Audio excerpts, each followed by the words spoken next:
If there was one gift our Creator has given us, what is it? What is the one power that you have right now in this moment that can change everything? This one singular individual power that can change anything in our life, regardless of what's happened to us. And I know you know the answer. The answer is the power of choice. The one thing we have in this world is we can't control the events, but we can choose what to focus on, we can choose what things mean, and we can choose what to do.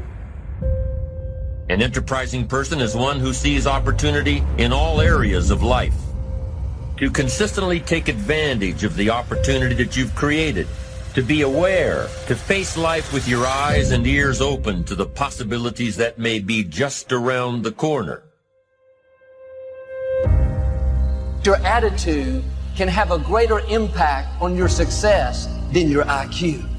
You can be extremely talented, have incredible potential, but if you don't have the right attitude, it will keep you from rising higher. And we spend all kinds of time and money making sure the outside looks good. Eating right, working out, and that's all fine. But too often, we're not spending any time on the inside. There are only 86,400 seconds in a day. And you gotta not only operate in them, you gotta do it quick. You gotta do it fast. You gotta do it in a hurry. Why? Because there's somebody else who's on the same track you are. Somebody else, you're on the same path that you are. It's somebody else just like you trying to do it. And sometimes they're working just as hard as you're working. They're putting in just as much sweat, just as much tears, just as much blood. But you just gotta do it what? You gotta do it faster than they do it. You gotta do it quicker than they do it. Are you listening to what I'm saying? If you have a scarcity mindset and you just have your hand closed and you're trying to hold on to what you got because it's the only thing that you got and you don't want anyone else to have it, he said every time an opportunity comes by that closed hand, you miss the opportunity because you're holding on to what you have that's so important that you're not willing to let go and see something that could be bigger or better. And we just need to be open-handed. A lot of us never accomplish our mission because we will not be honest about our motives. So we'll say what we think we should want. And that's why we never get anywhere in prayer and why we never get anywhere in self-awareness. Since we cannot change the circumstances, but we can change ourselves. We can change what we do. What you have at the moment, you've attracted by the person you've become. If you will change, everything will change for you. You don't have to change what's outside. All you've got to change is what's inside. To have more, you simply have to become more. And then he said, don't wish it was easier, wish you were better. Don't wish for less problems, wish for more skills. Start working on yourself, making these personal changes, and he said it'll all change for you.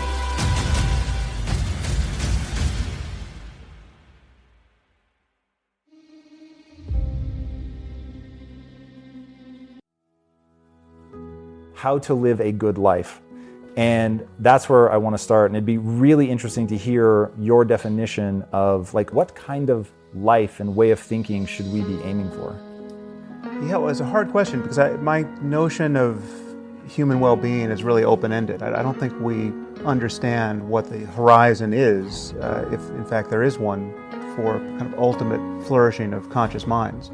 We have a pretty good sense of what we don't want and are right not to want. We don't want to be terrorized and depressed and finding ourselves constantly in conflict with strangers, finding our aims frustrated. The generic situation we want to find ourselves in more and more is to effortlessly cooperate with creative and happy strangers, right? There's 7 billion of us. We need institutions and laws and norms and ways of thinking that take the friction out of pleasurable and non-paranoid interaction with strangers. It's not just about having 5 or so close friends who have your back, right?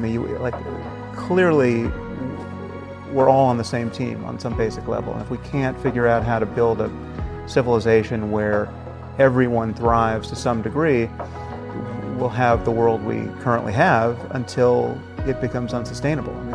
We're in a situation now where I think it's reasonable to worry that our default state of partisanship and tribalism and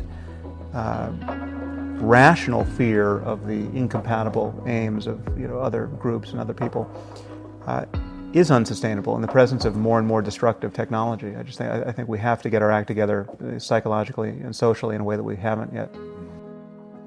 All right, then talk to me about weakness. One of the things that I found so extraordinary about your story and how you got started with Michael Jordan is that you wrote to every player on the Chicago Bulls except Michael Jordan saying, hey, I can train you, but only Michael reached back out. Like, that to me is such a signal to what greatness is. Why, when he was already on the path to being one of the greatest players in the NBA, why do you think it was him that reached out? Well, you just brought up the weakness point.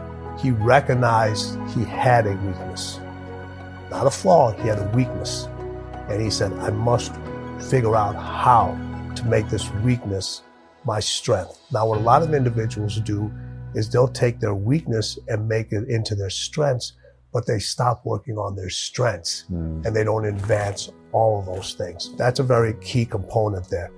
Recognize your weakness. Recognize what you're not good at, what you're not talented at. Do you have the ability to raise that level? And there's some things most people just don't. A lot of the weaknesses you can work on, but there's some weaknesses that are just your weaknesses. Now, how do you work with those things? You find individuals around you who have your weakness is their strength. And now they can carry you or carry the team, carry the staff, whatever you need in order to still get that win. And we're so worried about hiding our weaknesses and denying the weaknesses from ourselves and from other individuals. And a lot of people won't identify them because they get very emotional. When you talk about an individual's weakness and you tell them, there becomes a lot of emotion. First time they do is, that's not my weakness. How dare you say that? They get very defensive. They get very, very defensive. And everyone says in any relationship, whether in business, personal, everybody wants the truth. They'll say, please be honest with me. Well, your weakness, when you tell somebody about their weakness and you're being honest with them, they think you're attacking them. All right. And the reason most people feel like you're attacking them is because the individual that's identifying your weakness has the same weakness as you do. And they don't deal with it, but they want you to deal with it because they're hoping if you deal with it, you can help them. And the best way to turn a weakness into a strength is very simple. Find individuals who your weakness is their strength and find out what they did or how you can associate with that individual. We suffer on all different levels of suffering. Some people suffer on a high level, some people suffer because is the job going to get done?